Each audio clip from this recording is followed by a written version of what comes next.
The conflict between the Ethiopian government and the TPLF has been going on for nearly 2 years. CGTN's Anastasia Wawero takes a look at efforts to restore peace this year and what exactly led to the violation of a ceasefire agreed upon in March by the opposing sides.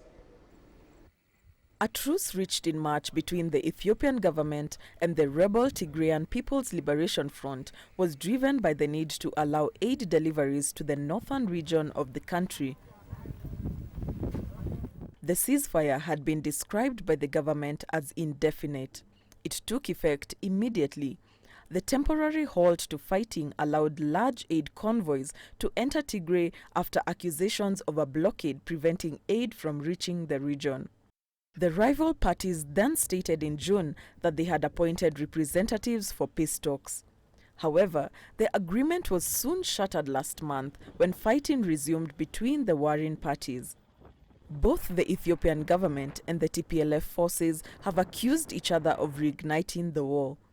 From Tigray, reports emerged during the ceasefire that there was ongoing forced recruitment by rebels, with those resisting conscription facing imprisonment. Witnesses in the region also said that they had seen increased movement of government troops and militia just before the renewed clashes erupted. Fighting has been reported in the south of Tigray, with the government also having carried out airstrikes in Tigray's capital, Mekele. There are also reports of an assault by rebels in the west, in an area contested by both Tigray and Amhara. The TPLF has accused Prime Minister Abiy Ahmed of centralizing power. Meanwhile, the Ethiopian premier says TPLF is seeking to reassert dominance over Ethiopia. Anastasia Wawero, CGTN. All right, let's now bring in Samuel Getachew, an independent journalist and a political analyst based in Addis Ababa. He joins us live via Skype. Samuel, welcome to the program. Now, the UN Security Council is today set to discuss the situation in Tigray. What would it take to achieve a win-win situation for the rival sides? Well, there has to be trust between both sides. They mistrust each other. The Ethiopian government is insisting by the proclamation of parliament that the TPLF is a terrorist organization, and the TPLF is making a slew of accusations against the Ethiopian government in Addis Ababa. But there has to be some kind of trust that needs to be built, and there has to be a global player to bring this to the table.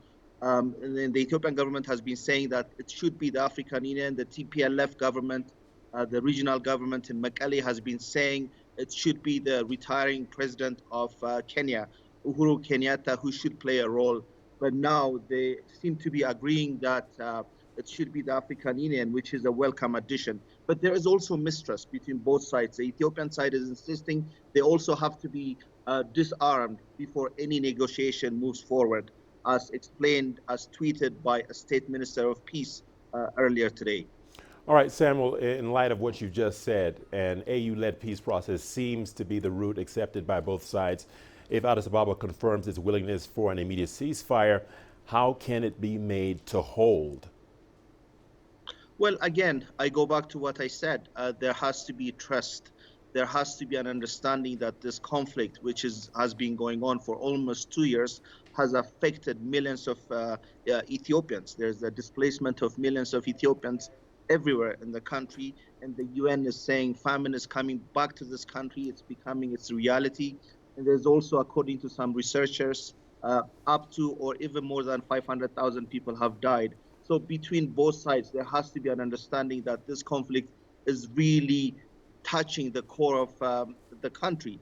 There has to be some kind of understanding that this war has to end before more people are affected.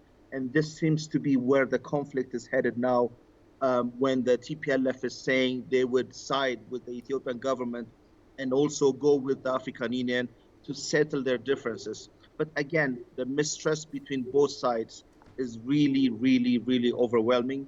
And if there is any chance for peace, I think this is a down payment that needs to be paid by both sides if they're going to negotiate and come to the table. Indeed. Samuel Getachew, thank you for speaking to us. Samuel Getachew speaking to us live via Zoom from Addis Ababa.